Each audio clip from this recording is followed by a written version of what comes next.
सैलुङ डाँडाको चाहिँ टावरमा चढेर चाहिँ यहाँलाई दृश्य अवलोकन गरिरहेका छौँ। यो सैलुङ टावरको चाहिँ यो विभिन्न मन्दिरहरू बुद्धका के अरे मूर्तिहरू सजाइएका छन्। भगवान बुद्धका मूर्तिहरूले चाहिँ यहाँ सजाउ छ भनेदेखि यहाँ हेर्न सक्नुहुन्छ।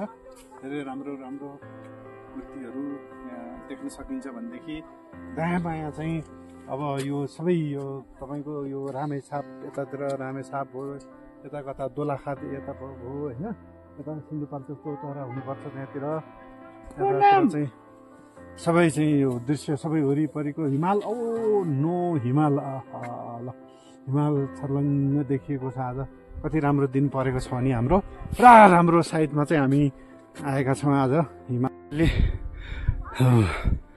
म चाहिँ यहाँ टावरमा आइपुगेँ। यो टावर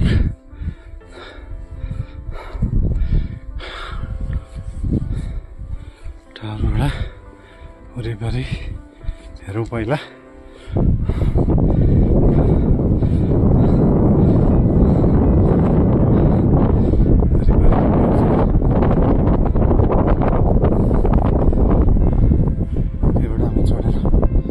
यो पनि अग्लो 4-5 तला जतिको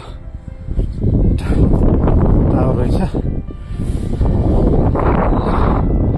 यहाँ चाहिँ बुद्धको प्रतिमा छ।